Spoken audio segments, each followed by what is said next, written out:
Boa noite, tudo bem, gente? Hoje vamos ter a nossa quinta quântica, mais uma vez com o Dr. Francisco de Biasi. Uma honra sempre recebê-lo.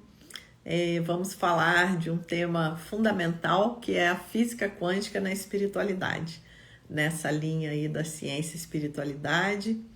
Então hoje nós vamos falar especificamente da física quântica, né? Como que ela abre esse caminho para a espiritualidade. Ontem nós fizemos o último encontro de um estudo que nós vínhamos fazendo, de um livro do Dalai Lama, O Universo em um Átomo. E uma das participantes falou uma coisa muito legal. Ela falou assim, que nós somos seres quânticos e vivemos em um mundo, em um universo que é completamente quântico em todas as escalas.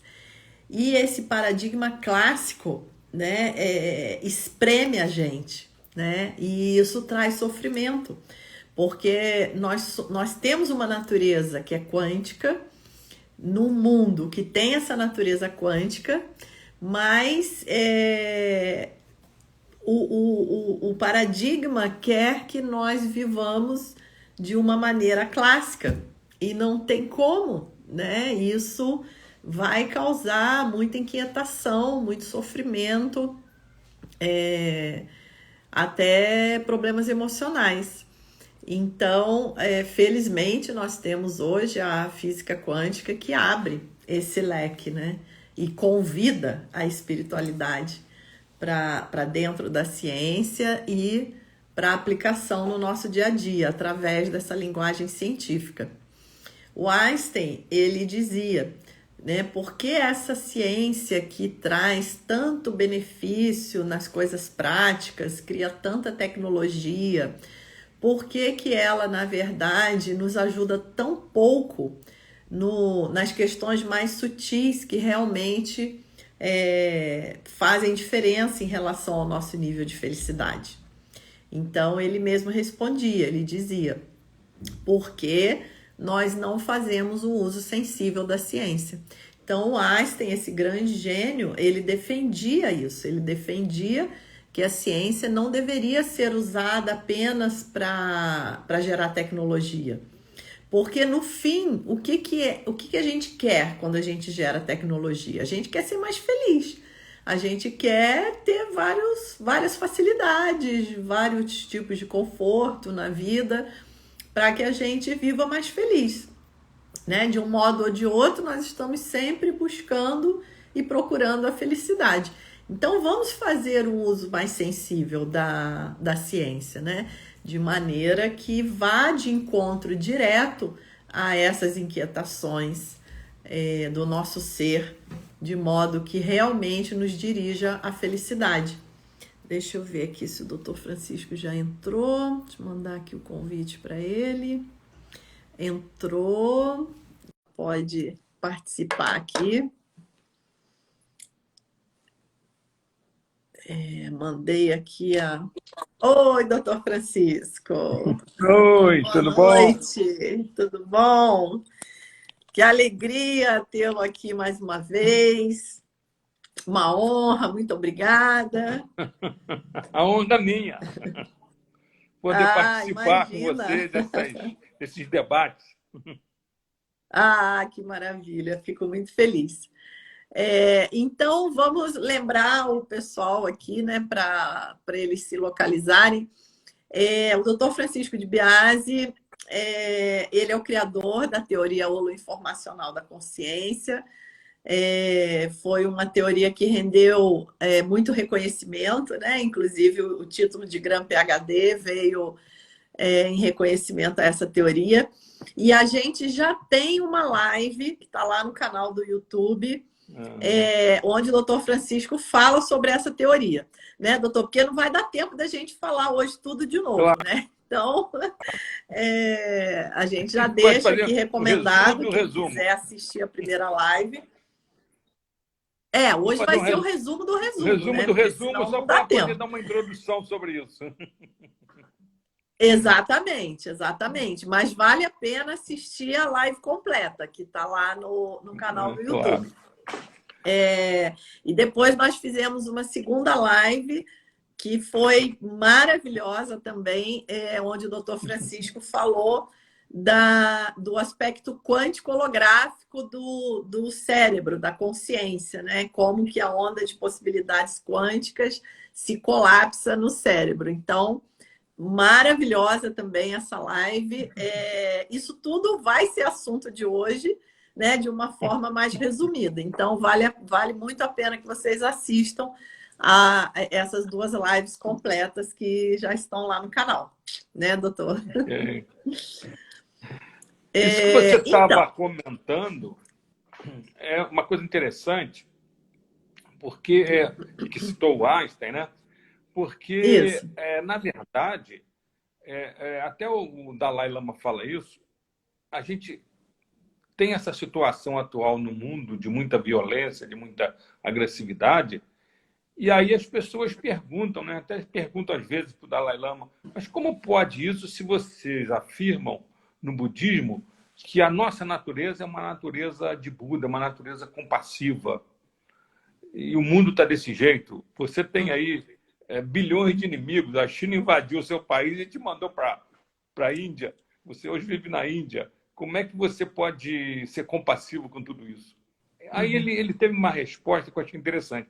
Primeiro, ele disse que a gente está usando a nossa inteligência de uma forma errada. A gente tem um erro de percepção em relação ao que é o certo, vamos dizer assim, na vida. O certo é aquilo que realmente pode te trazer tranquilidade, te trazer paz, ser uma pessoa compassiva. E até eu achei muito interessante que o Dalai Lama é uma pessoa muito ligada em neurociência. Ele faz umas reuniões neurocientíficas com neurologistas, psicólogos, filósofos lá de Harvard, de Stanford, todo ano. E ele fala uma coisa interessante. Ele fala assim, se a gente for analisar a fisiologia humana, nós vamos detectar que quando você está submetido a uma situação de estresse, a resposta de estresse, que é a resposta do comportamento de luta e fuga, né? Você tem toda uma manifestação hormonal de neurotransmissores no seu cérebro e tal, que te preparam para lutar, e que isso, se for persistido, se for persistente, acaba levando você a desenvolver doenças. Por exemplo, quando você está agitado, estressado, você tem uma liberação maior de cortisol, de adrenalina, que são hormônios relacionados com estresse, com esse comportamento de luta e fuga.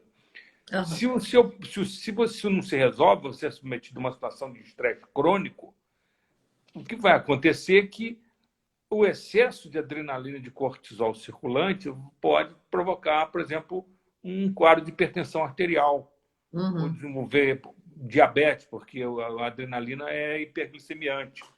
Entende? E o contrário, quando você está relaxado, quando você é uma pessoa que pratica meditação, oração, é compassivo, todas essas respostas fisiológicas, elas mudam para uma resposta que estimula todos os seus sentidos para você ser uma pessoa mais calma, mais feliz, e estimula a sua imunidade, você fica menos sujeito a ter doenças. Então, isso já é uma comprovação, vamos dizer assim, da própria natureza humana, que o ideal é que você seja uma pessoa tranquila e calma, e não que você viva submetida a uma situação contínua de estresse, como no mundo de hoje está acontecendo. Sim, É maravilhoso, né? Quando a gente vê a neurociência, né, principalmente, comprovando, né, essa importância, né, como esse mundo sutil ele afeta o grosseiro, né, que é o que a gente chama na física quântica de causação descendente, né? Porque o paradigma clássico ele trabalha com a ideia da causação ascendente, né? Tudo começa com as partículas subatômicas que formam átomos, que formam moléculas, que formam células, que formam cérebro, E, por último, vem a consciência, né? Como um resultado daquele amontoado de matéria, né? Exatamente. Uma visão completamente sem sentido, né? Mas é a que o meio acadêmico usa. E já a física quântica, ela traz essa ideia da causação descendente, que na verdade é o contrário, né? Você tem a consciência como fonte primordial, criadora de tudo, e da consciência é que vai colapsar, né? Usando o jargão quântico, as infinitas possibilidades da matéria, né? É isso aí. Então, é muito bom ter uma pessoa gabaritada, assim como o senhor, né, colocando essa visão. Uma coisa muito interessante sobre isso, né? Sobre essa coisa da causação descendente, é que traz para, vamos dizer assim, para a nossa discussão em neurociência essa coisa que se debate e ninguém chega a conclusão nenhuma. Nós somos realmente co-criadores do universo? A consciência é que cria o universo? Né? Porque as tradições espirituais falam isso. Essa causação assim, descendente, ela é o que está em todas as grandes tradições espirituais. Isso. Né? Então, esse primado, essa primazia da consciência... Aliás, não sei se você sabe, a primeira vez que eu apresentei a teoria holoinformacional da consciência foi num congresso internacional na Universidade de Lisboa, acho que foi em 98, que tinha sido organizado pelo Stanislav Grof, pai da psicologia transpessoal, que vê a consciência como primária, como um princípio primário da existência. O Rupert Sheldrake, que também coloca isso. O Amit Goswami, que fala do universo consciente. Né? Então, esse congresso gerou um livro que o nome era o nome do livro, é o nome do congresso, Science and the Primacy of Consciousness. E esse livro saiu nos Estados Unidos, no ano 2000. Foi a primeira vez que essa minha teoria holoinformacional da consciência foi publicada fora do Brasil. Eu consegui fazer trazer esse livro aqui, através da editora Vozes, que edita alguns livros meus, e mudei o nome para A Revolução da Consciência. Porque eu achei que a ciência e o primário da consciência, em português, era um título que não ia chamar muita atenção, né? A gente tem que ter também essa coisa de como é que é o título do livro, né? Para vender. Então, eu botei A Revolução da Consciência e um subtítulo assim, Novas Ideias sobre a Mente no Século XXI. O livro vende, ele já está na 3ª edição. É livro da Vozes. Vale a pena. Tem capítulo meu, tem capítulo do Stanislav Grof, tem capítulo do Amit Goswami, tem capítulo do Rupert Sheldrake, e tem do Richard Amoroso, que foi o organizador lá nos Estados Unidos. Então, quem tiver interessado sobre esse assunto, vale a pena, vai encontrar nesse livro, são 13, se eu não me engano, são 13 capítulos. 13 cientistas que legal. Que falam sobre o problema da consciência, trazendo informações atuais, né, sobre esse assunto. Eu vou, depois na descrição do vídeo da nossa live, eu coloco lá a referência do livro direitinho para o pessoal, porque com certeza vale muito a pena. Então, vou fazer tal resumo do resumo, né? A gente pode puxar a conversa. Essa teoria holoinformacional da consciência, que acabou me dando alguns prêmios internacionais, ela, resumindo o assunto, ela mostra o seguinte: ela mostra que nós temos um funcionamento quântico holográfico no córtex cerebral e que, através da informação quântica não local, informação não local é uma informação instantânea, que nos conecta instantaneamente com tudo.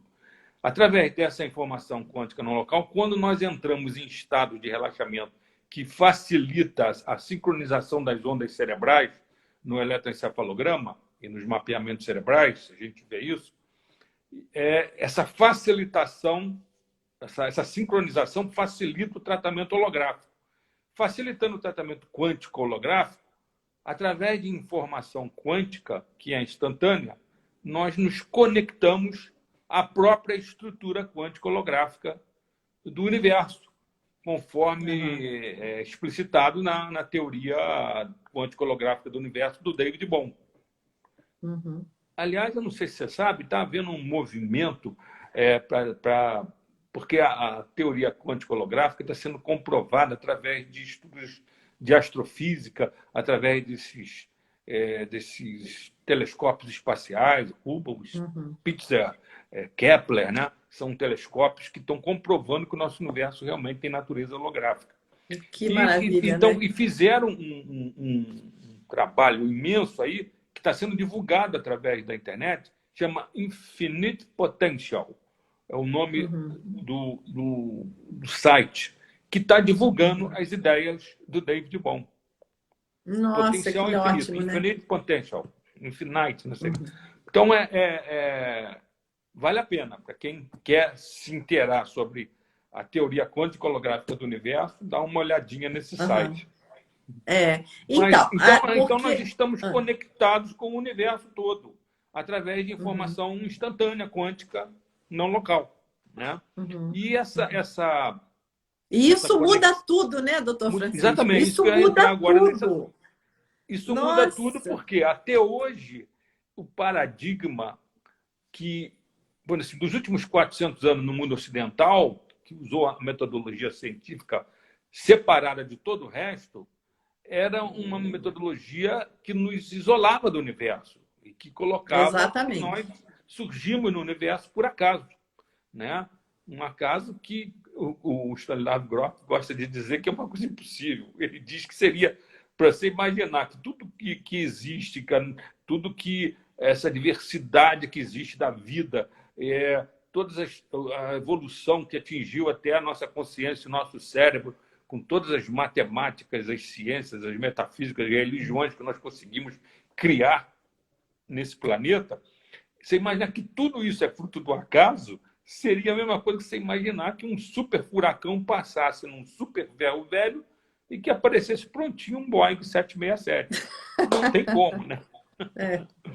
O pai da teoria quântica, o Max Planck, que criou a teoria quântica em 1900, com aquele experimento do corpo negro, né, que ele esquentava para ver a emissão de frequências, e ele conseguiu demonstrar que o que a física clássica dizia, que era tudo emitido de forma contínua, que era uma coisa que ninguém conseguia entender matematicamente, porque se fosse uma emissão contínua, seria matematicamente infinito. E eles passaram a chamar isso na física clássica de catástrofe ultravioleta, porque não conseguia explicar como é que chegava até o ultravioleta. Aí o Planck conseguiu demonstrar que, na verdade, a emissão de energia se dá por pacotes, que foi chamado de quanta, né? E que cada frequência tem um pacote de energia, vamos dizer assim. O Planck... Bom, e disso aí, da fórmula que ele desenvolveu para explicar tudo isso, nasceu a famosa constante de Planck. O Planck dizia que a constante que ele descobriu, a constante de Planck, mais a constante gravitacional e a constante da teoria da relatividade, que é a velocidade da luz, 300 mil quilômetros por segundo, que essas três constantes são básicas para a gente entender esse nosso universo. E outra coisa, o Planck disse numa conferência que ele achava que a consciência é que era fundamental, que era mais fundamental do que a matéria e que era responsável pela criação da matéria. Isso em 1900 e pouco. Incrível, né? E isso é que eu acho fantástico, né? O doutor agora tocou num ponto fundamental. É que os físicos hoje, né, que se apropriaram da física quântica, né, os físicos que estão nas universidades, que se acham, né, assim, as vozes da ciência, né, eles querem colocar essa parte de lado, sendo que os próprios arquitetos da física quântica beberam dessas fontes e tiveram essas ideias na criação da teoria. Né? Então, Exatamente. você vê o Schrödinger, né? Ele teve essa epifania, né? De se sentir conectado ao universo. Niels Bohr bebeu das fontes do taoísmo, né, para propor o princípio da complementaridade. Max Planck, como o senhor falou agora, trazia essa questão da consciência. Então, não há nada de errado quando a gente faz essa interpretação da física quântica, né, Claro. trazendo essa visão holística. Na verdade, essa é a verdadeira teoria. O problema é depois que ela foi, né, para dentro das universidades, aí cai naquele Claro. paradigma que já está formatado, né? Naquela visão congelada, engessada, e querem tirar o melhor É. o melhor da teoria, né? É. Existe um livro escrito por um físico chama David Kaiser. Esse livro é maravilhoso. Como os hippies foram responsáveis pela nova física quântica, que é essa física quântica informacional quântica. Né?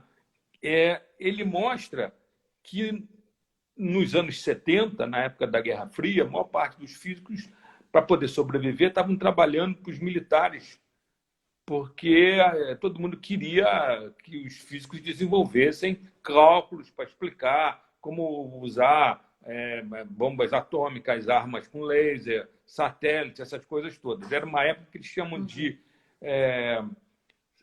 shut up and calculate. Cala a boca e calcule.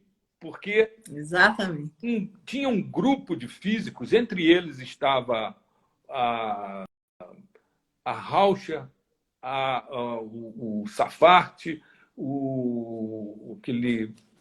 aquele Herbert que escreveu Quantum Reality, o Fred Alan Wolf, o Stapp, esses que foram pessoas importantes com os seus trabalhos para o desenvolvimento da nova física quântica do final do século XX, que mostrou que existe uma teoria da informação quântica, que, na verdade, só foi desenvolvido mais ou menos no final do século XX, por um grupo daquele físico chamado Wojciech Zurek, que ele pegou muito do que o John Wheeler falava daquele conceito de informação, de universo informacional, do it from bit, né?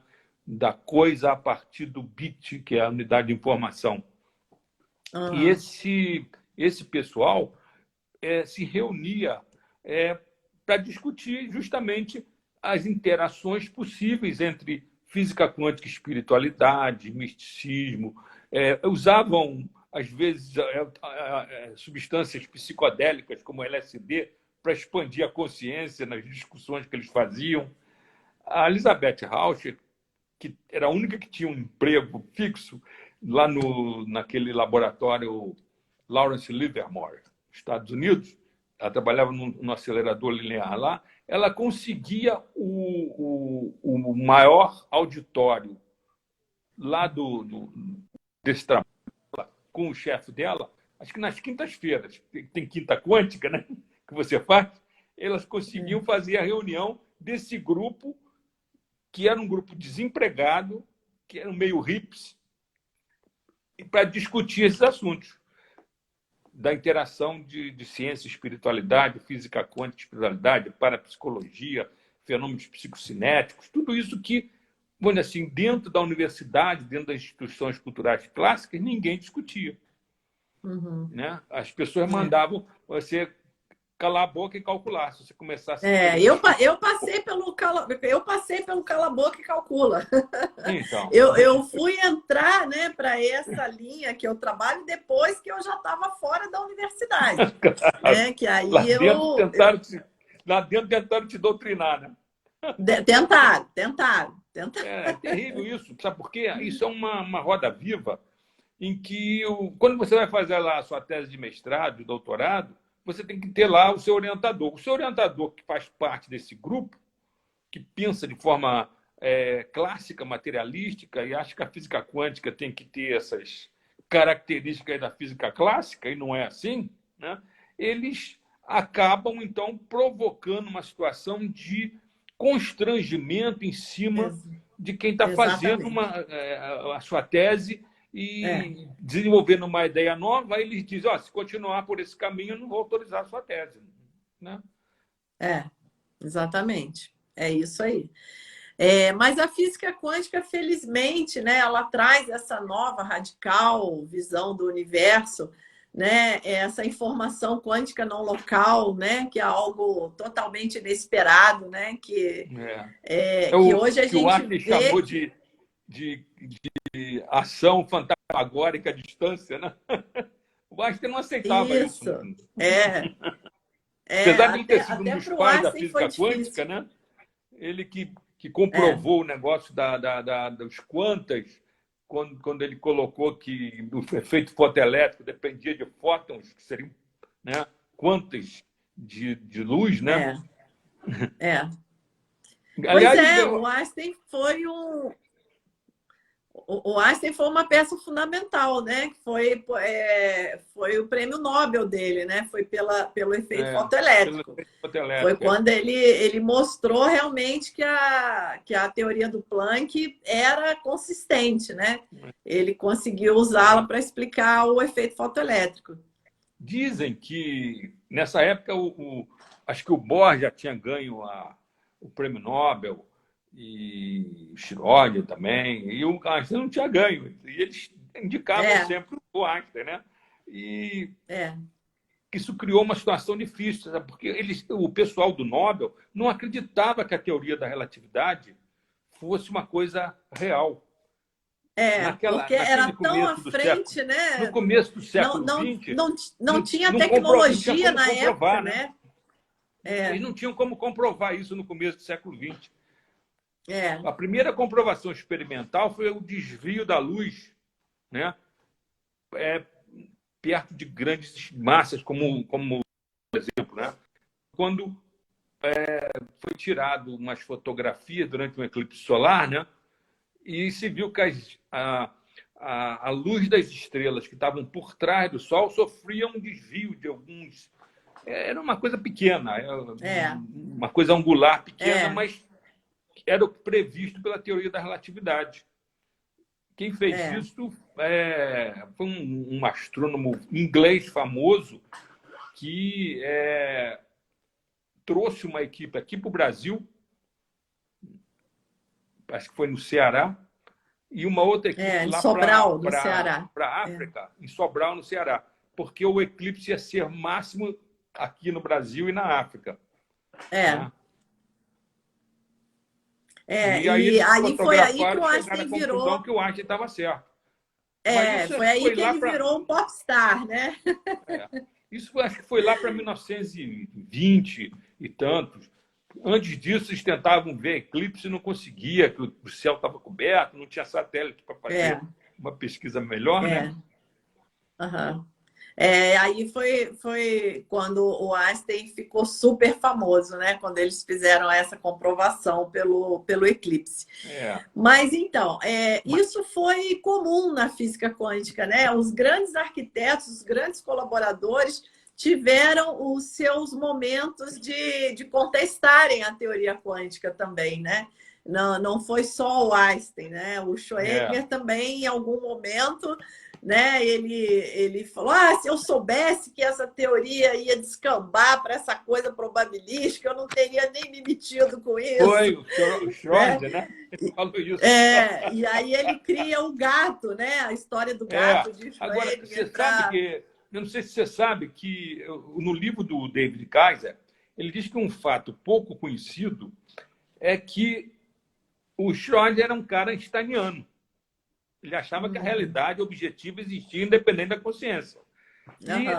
E ele trocava cartas intensamente com Einstein, com essas ideias, que achava que o caminho da física quântica não estava correto por ser indeterminística e probabilística. Né?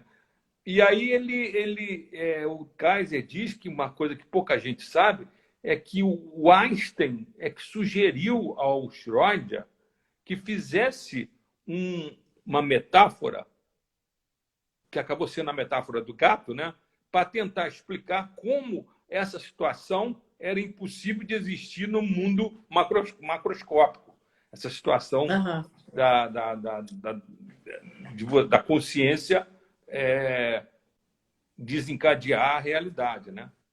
Para quem não sabe, né, essa coisa ficou famosa do gato de Schrödinger, é uma experiência de pensamento que o Schrödinger bolou o seguinte: você coloca numa caixa fechada um gato vivo, coloca uma substância radioativa que você não sabe a hora que ela vai emitir a radiação, um detector de radiação que, se detectar uma emissão, vai fazer com que um martelo quebre um vidro que tem um veneno.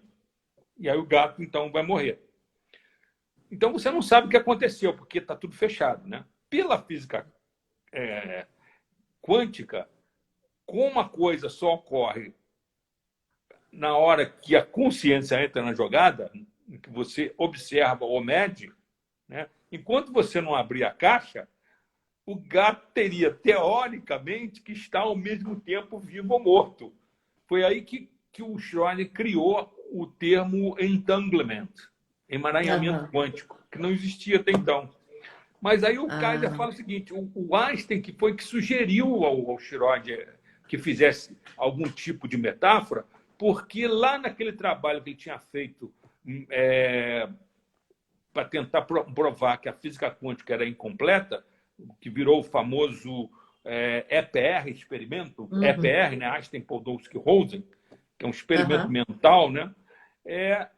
Ele já tinha falado na impossibilidade do entanglement, mas ele sugeriu ao Schrödinger que levasse isso adiante, e o Schrödinger levou. Ficou famoso com o gato de Schrödinger. Né? Isso se fala em todo mundo. Muito Essa interessante. metáfora.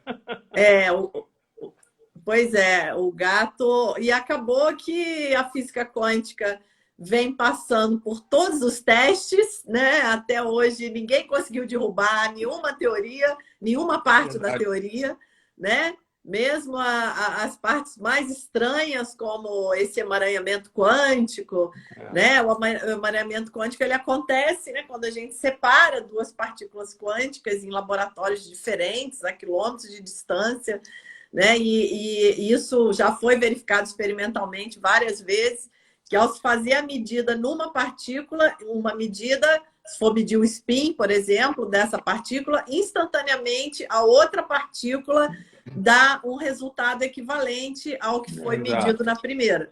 Né? Se você modifica e faz outra medida na primeira, a outra também modifica o resultado, sempre, né, mostrando que as partículas estão emaranhadas, né? Elas estão... Isso é a comunicação quântica não local, né? Que o Dr. Francisco usa muito na teoria dele. Pode falar. A pessoa tem que entender o seguinte: essa coisa da informação quântica não local vem da teoria do campo quântico, desenvolvida pelo Hiromi Umezawa, que demonstrou que o campo quântico ele é diferente do campo gravitacional, eletromagnético, que são, assim, ondas que estão dentro do espaço-tempo. O campo quântico ele considera que está fora do espaço-tempo, por isso que ele é instantâneo, não local. Porque se estivesse dentro do espaço-tempo, olha, seguir a teoria da relatividade. Aí olha o tamanho dessa quebra, né? Oi? Olha o tamanho dessa quebra de paradigma, né? Porque até então, o que a gente tinha como pano de fundo era o espaço e o tempo, né? Era que o Newton dizia que era absoluto. Que era absoluto, exatamente. Absoluto, né? O Einstein, né, já mostrou na teoria da relatividade que o tempo dilata, o espaço contrai, a coisa já não era tão absoluta quanto Newton colocava, né? Só que a teoria quântica ainda foi mais além, né? A teoria quântica mostrou que existem fenômenos que estão além de espaço e tempo, né? Existe Isso. algo mais fundamental que está atrás do espaço-tempo, né? Digamos assim, É. que é essa comunicação quântica não local que traz aí de maneira brilhante essa conexão da ciência com a espiritualidade, né? Um dos pais da física quântica também, aquele inglês, o Dirac, né? Dirac, ele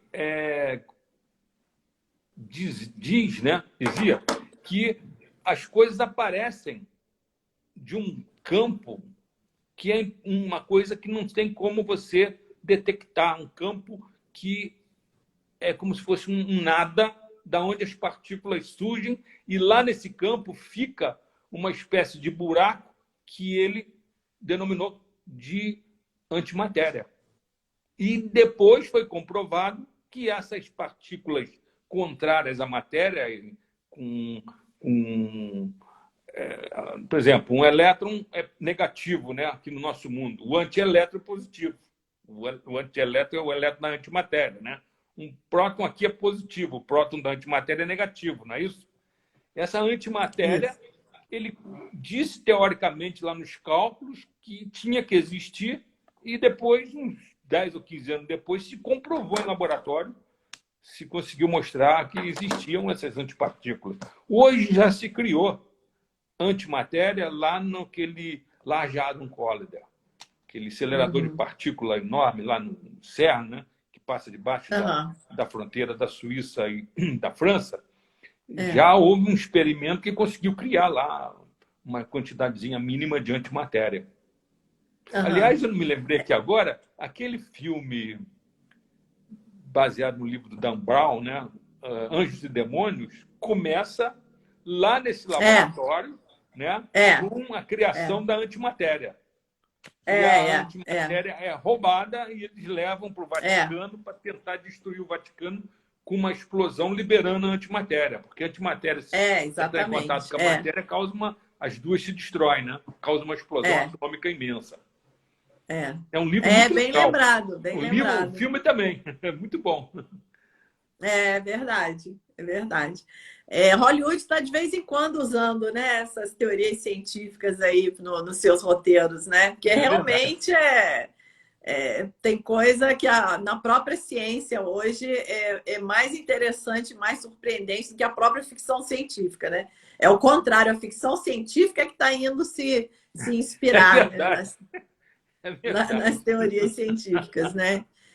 Mas a física quântica, ela vai rompendo, né, doutor Francisco? Eu acho maravilhoso, assim, como que a teoria quântica ela vai despedaçando o paradigma clássico, né? Não fica pedra sobre pedra, não sobra nada. Eu estou terminando de fazer um artigo que eu chamo de informação quântica e a natureza espiritual da humanidade.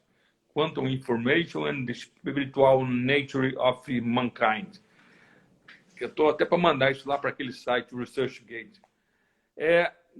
Nesse trabalho, eu começo o trabalho falando que essa mudança de paradigma que a física quântica desencadeou no século XX, com essa comprovação de que o nosso universo é baseado nessa informação quântica não local, de que essa não localidade, né, é a maior mudança de paradigma que houve na história da humanidade.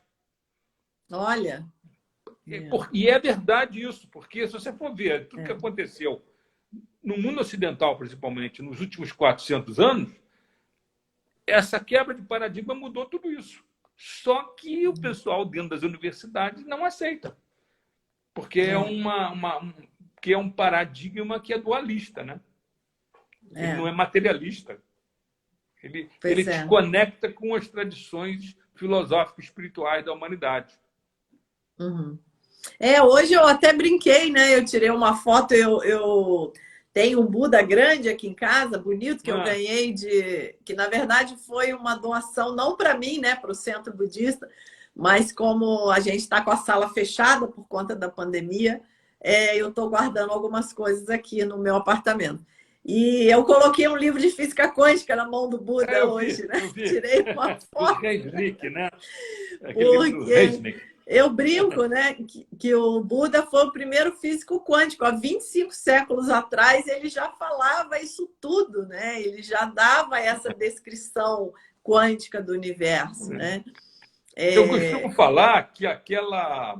Acho que eu falei até na outra live, que aquela metáfora budista, que foi escrita uns 2.500 anos atrás, da rede de Indra, deve ter ah, sido, falou, é lindo, deve né? ter sido É, a primeira descrição de um sistema holográfico na história da humanidade.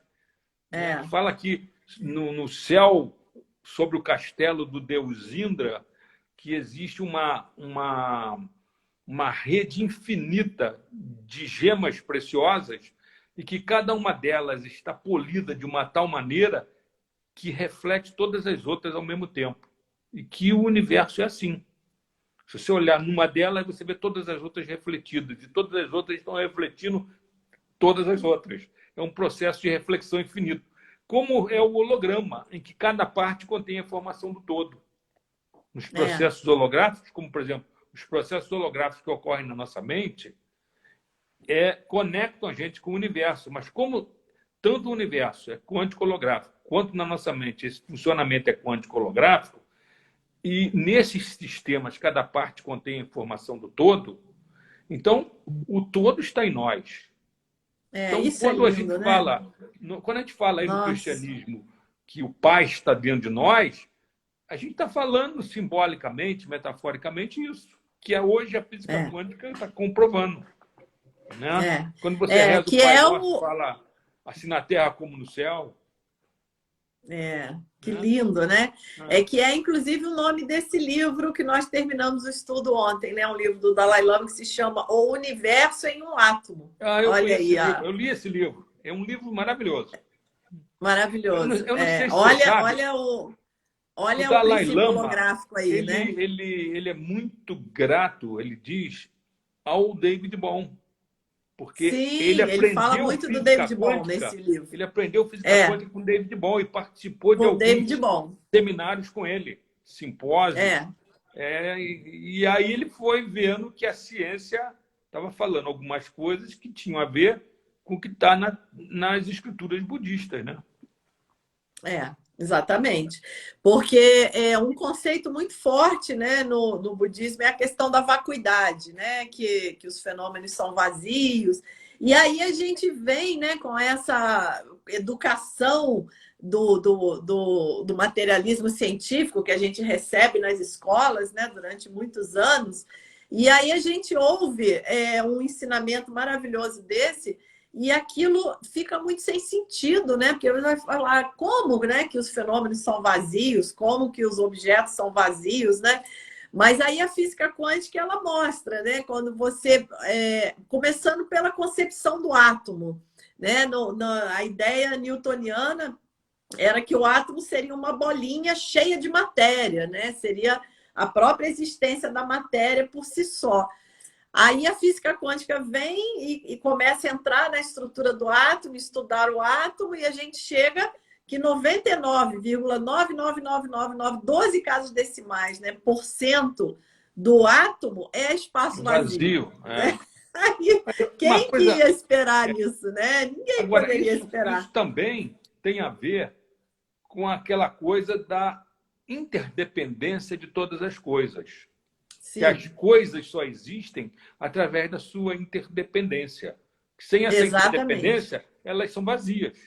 Entendeu? É exatamente. E uma coisa interessante, o David Bohm, ele sugere que a gente deva trocar esse nome de vácuo universal, o vácuo um com dois U's, né, que às vezes se usa em física, pelo nome de pleno, porque é aí que está o campo quântico. Ele é uma coisa plena a Exatamente. partir da qual tudo se origina. Eu até já coloquei uma Exatamente. vez num trabalho meu uma metáfora dizendo que a gente tem que considerar o campo quântico universal como metaforicamente, né, como o DNA do universo, da onde surgem as É, partículas todas que vão gerar as alterações no nosso universo. Elas Exatamente. aparecem, Porque se a desaparecem. gente, porque se a gente for lá na distância de Planck, né, que é menos 34, né, uma ordem de 10 a grandeza menos muito 34, pequenininha, né? a gente vai encontrar essa que a gente chama de espuma quântica, né? É esse movimento, né? É um mundo frenético, né? Não é um mundo vazio, é a ideia do vácuo quântico, né? Que ele é o oposto dessa ideia de vácuo da física clássica. Isso, é um É pleno. muito E aí interessante. uma coisa E interessante é que essa coisa dessa espuma quântica, do nível Planck de 10 a menos 35, né? É 35 ou 36? Nem me lembro mais. é que depende da unidade, né, que É. esteja sendo E usada aí. isso aí permitiu que o pessoal da área de astrofísica fizesse uma, que eles chamam de pixelização, criassem pixels no espaço-tempo com essas dimensões Planck. Mas essas dimensões são Olha, tão pequenininhas que a gente nunca vai conseguir comprovar o que ocorre a esse nível. Eu vi uma é. comparação que eu achei interessantíssima. O cara falou assim: você comparar esse tamanho seria a mesma coisa que você dizer que um pequeno organismo vivo na superfície da Terra fosse comparado com o tamanho do universo. É a mesma coisa do Nossa, que você comparar do nosso tamanho com o tamanho Planck aí, com a dimensão Planck de 10 a menos é, 36. É uma loucura é, isso. E eles é estão uma fazendo loucura, né? essas pesquisas tentando mostrar que o espaço-tempo pode ter pixels, que seriam unidades quantizadas.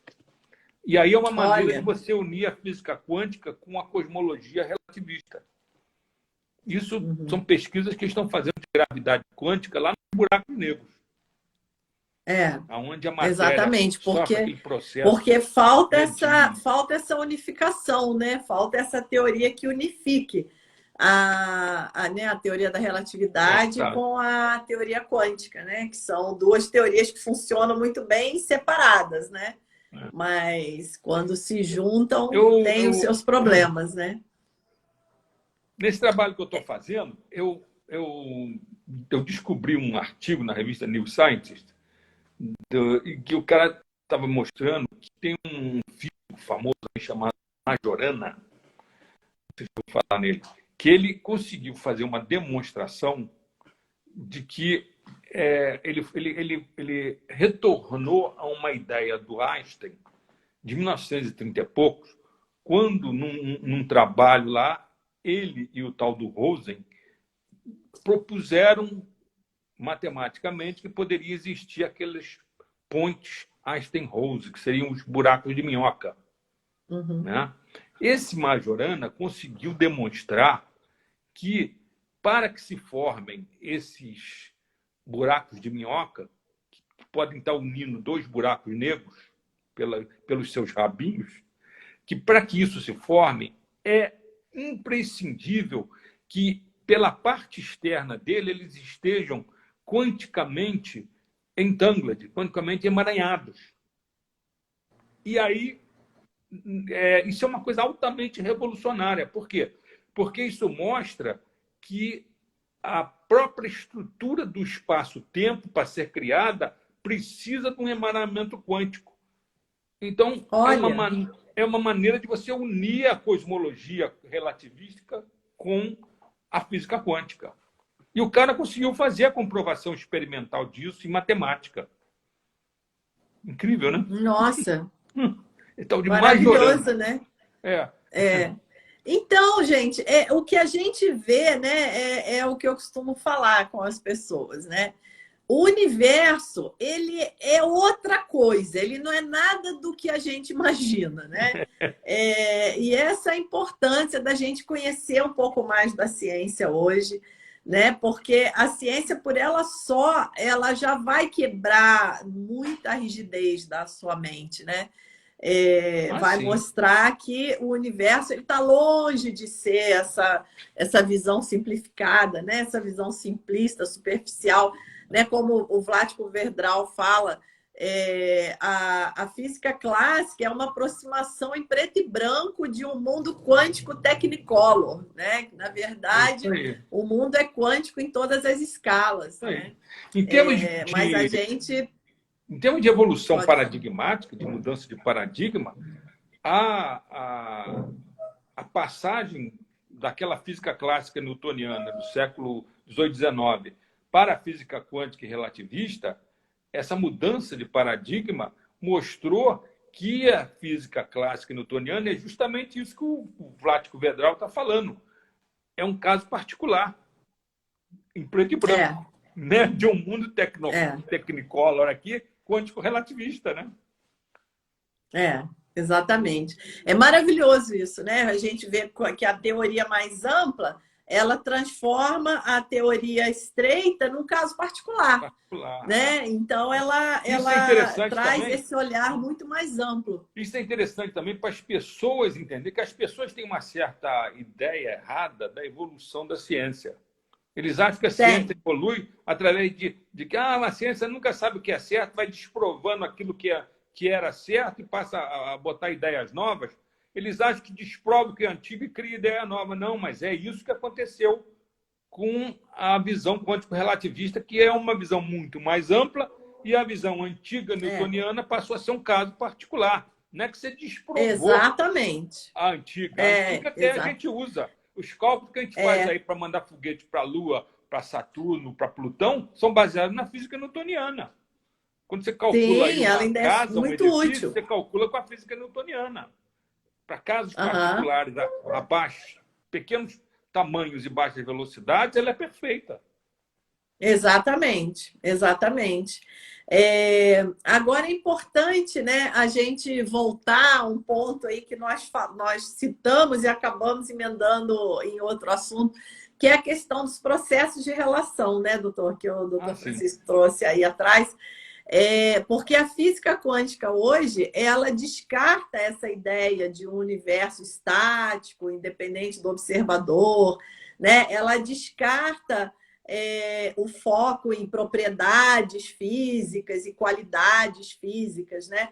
Ela traz o foco nos processos de relação, nas relações entre percepções.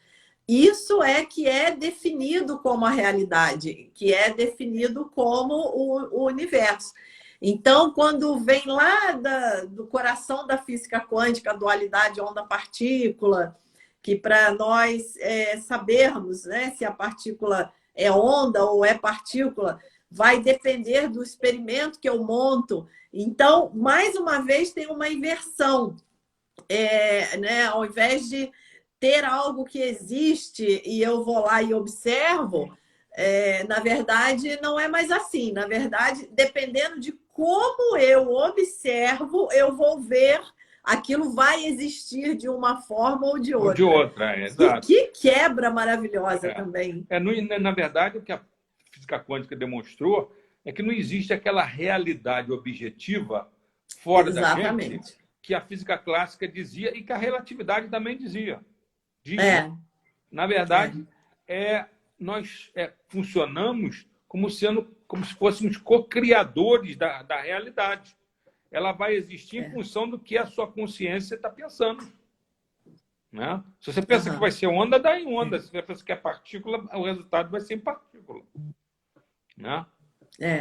Isso é muito radical, né? Isso é bem radical. Muito radical. Foi uma mudança total de paradigma, né?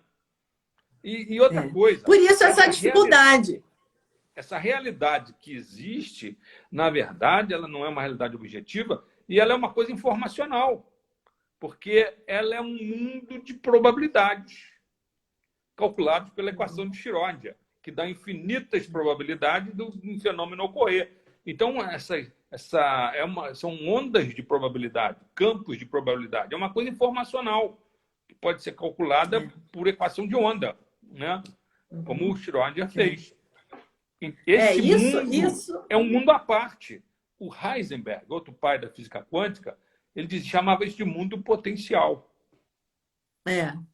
Exatamente. Na física quântica, eles também chamam de, se eu não me engano, de complexo, de não é universo complexo, acho que nível complexo.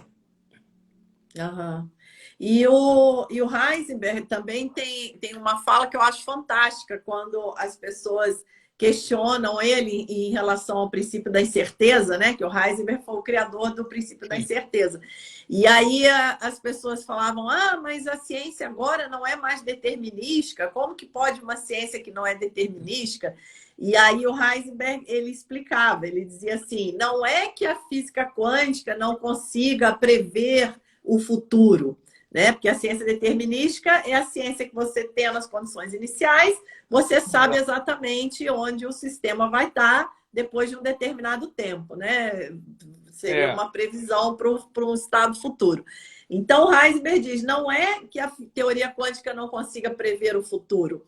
A teoria quântica, ela nos mostra é que o presente não é determinado. O presente é uma somatória de possibilidades, é o que o doutor falou. E cada possibilidade vai ter o seu futuro possível também. Exato. Então, olha que coisa maravilhosa, né? Não estamos mais engessados numa única realidade que nos levará a um único futuro. Na verdade, no agora, você tem as infinitas possibilidades. E aí isso me remete também aos mestres. Um monte de futuros Porque os mestres possíveis. dizem, traga a mente para o agora. Né? O poder reside no agora. Exato. Desculpa, eu interrompi o senhor. Não, tá aí, só estava complementando. Na verdade, são infinitos futuros possíveis. Exatamente. Né? Exatamente. Exatamente. Cada um conectado a uma das infinitas possibilidades que nós temos aqui no momento presente. Então, que coisa maravilhosa, né? Uma teoria que descreve a nossa, o nosso lugar no universo. Parece uma coisa louca, forma. né? Você imaginar que existe esse mundo potencial de infinitas possibilidades e que na hora que você observa ou mede, uma dessas infinitas possibilidades se concretiza no mundo, na realidade, formando a realidade que nós observamos. E isso, né, doutor? Isso é a descrição matemática. Nós temos toda a matemática que descreve isso, né? Nós temos lá a equação de Schrödinger, que descreve essa onda de probabilidade. Agora, esse aí é o ponto, né? É o que lá no meio acadêmico, no materialismo científico, eles chamam de um problema difícil da física quântica, né? Como essa onda de probabilidades se colapsa, né? Usando o jargão quântico. Para criar a realidade. Para criar a realidade. Eles não sabem, né? Então, quando nós colocamos a questão da consciência, né, eles não gostam. Oi? Perdão, doutor. Simplesmente deixam de lado e estão preocupados Cala a boca e calcula. Fazer os cálculos. Cala a boca e calcula. Para gerar tecnologia. Né? Aí é o cala a boca e calcula. É a resposta que eles têm para isso. Cala a boca e calcula. Quando o pessoal começa a ficar com a mente mais expandida, querendo fazer o que o Bohr fez, o Einstein fez, o Schrödinger fez, de imaginar um universo dentro dessa visão toda nova, o cara chega e corta ele. Fala, não, para com isso, para de imaginar essas coisas e vai calcular aqui como é que esse míssil teleguiado aqui pode atingir lá aquela base lá no Irã. Pois é. Meu Deus do céu. Achando que vai encontrar felicidade nisso, né? Porque... Exatamente. Achando que quanto mais poder, que ganhar guerra, é o que vai trazer a felicidade, né? Aliás, muito equivocado.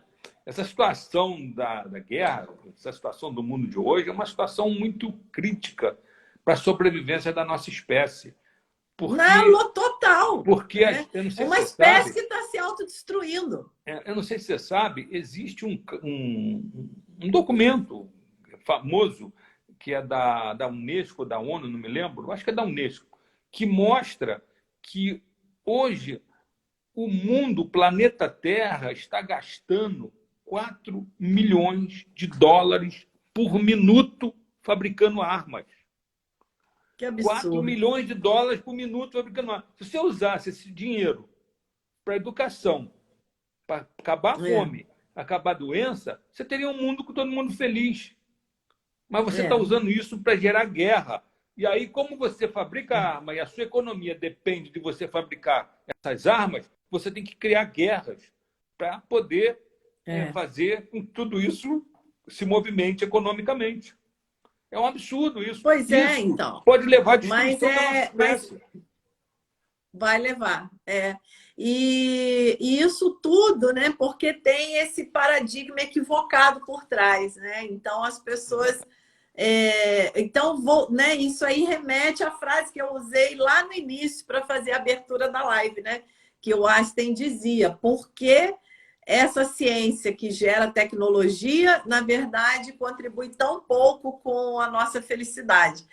Porque isso é um paradigma também, tem que quebrar esse paradigma, que É, mais tecnologia que a é, felicidade vai estar nisso. Não vai. Como o Dalai Lama fala, tecnologia na mão de uma mente perturbada é um perigo, é gera um uma mundo coisa perturbado, altamente né? destrutiva. É, gera um mundo perturbado. E a gente está justamente num mundo que as pessoas estão perturbadas pelo lucro. Só pensa em lucro. Em vez de ter uma Exatamente. visão humanista das coisas, em que o É, ser humano e a sobrevivência da nossa espécie seria a coisa principal, né? A preservação da vida seria o fundamental, não. É a destruição da vida que é o fundamental para gerar lucro é. com as armas. Porque é esse paradigma cartesiano que corta tudo e separa tudo. É, Eu não vejo que a minha felicidade ela está interdependente do todo. A pessoa acha que a felicidade dela é algo separado do todo. Então, que ela pode é, destruir o todo e buscar a felicidade de modo singular, que é algo, né, uma crença isso, uma crença totalmente verdade. limitante que se baseia nesse paradigma clássico É, cartesiano. Então, por é, isso é importante conhecer a ciência atual, mudar a visão do mundo, entender como é o universo de verdade, como as coisas funcionam de verdade, entender a comunicação quântica não local, a teoria holoinformacional da consciência, porque aí tudo vai fluir naturalmente. Quando a gente coloca um paradigma adequado como pano de fundo, o resto tudo flui naturalmente. exatamente. Exatamente. Se você colocar que a compaixão, a preservação da vida, a vontade, o investimento nisso é o natural, tudo o resto vai vir naturalmente. Né? Todo mundo vai Exatamente. passar a não ter mais Sem fome, esforço, todo né? mundo vai ter educação, as coisas vão andar naturalmente no mundo. Agora, quando você faz o contrário, que é gerar guerra para gerar lucro com a venda de armas, você só está criando uma situação de estresse social que vai acabar destruindo a nossa espécie. Exatamente. Além também do fato Então, de gente, que já além estamos. também do fato que a, a economia baseada nessa visão de que cada vez você tem que lucrar mais está destruindo tudo. O ambiente está É, sendo destruído por causa disso. é, Né? Aliás, o é, Dalai Lama, nesse livro, fala verdade. isso. Verdade. Né? Essa visão de que das economias do mundo, de que você tem que ter um PIB cada vez maior, isso é uma maluquice, porque a natureza não funciona dessa forma linear, É, de crescendo sempre, crescendo sempre. A natureza funciona de uma maneira cíclica, em que, como são os ecossistemas, né?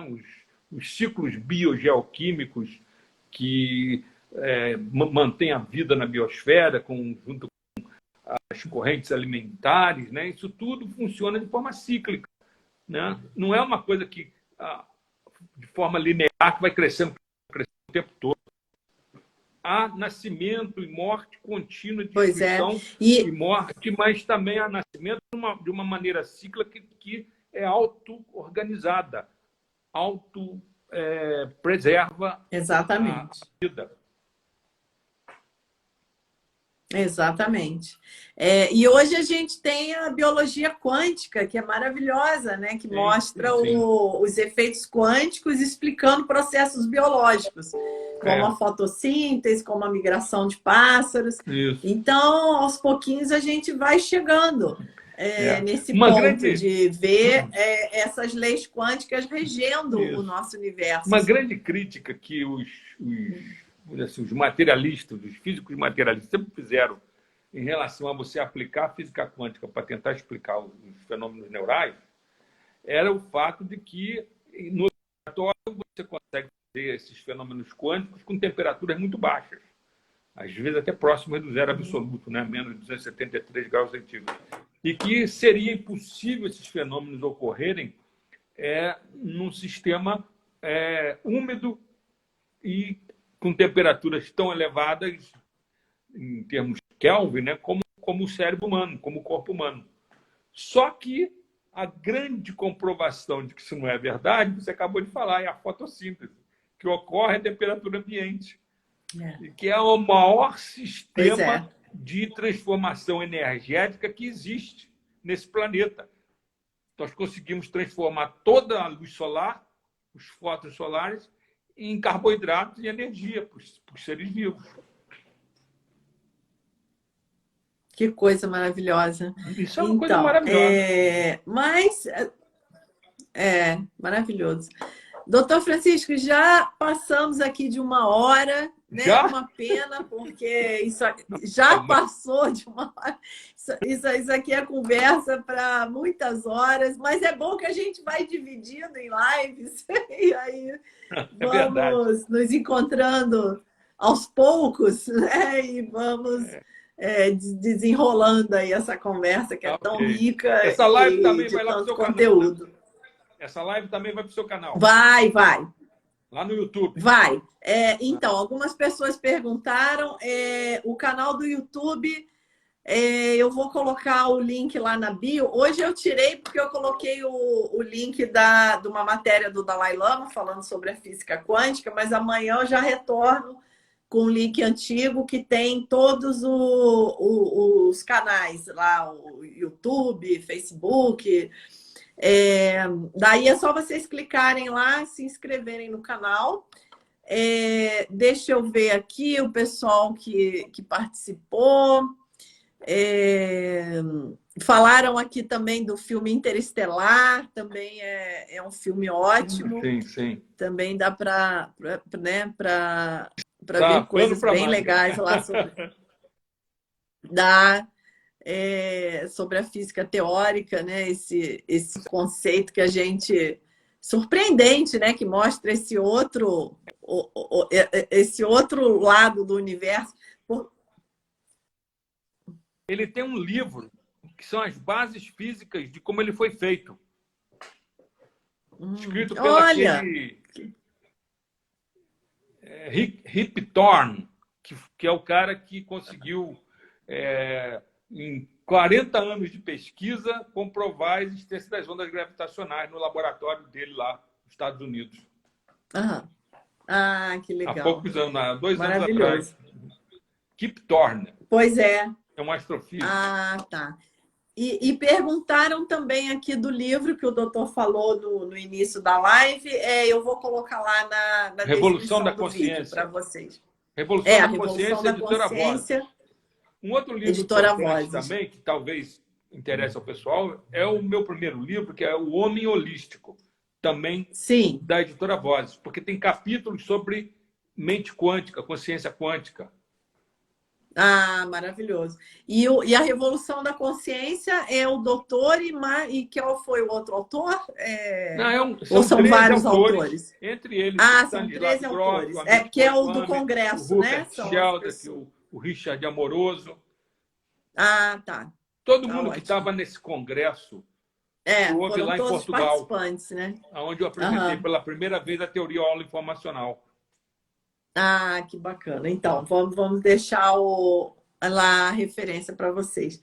Então, doutor, para a gente fechar, não sei se o senhor quer deixar alguma consideração final, uma pena que já está acabando. Claro.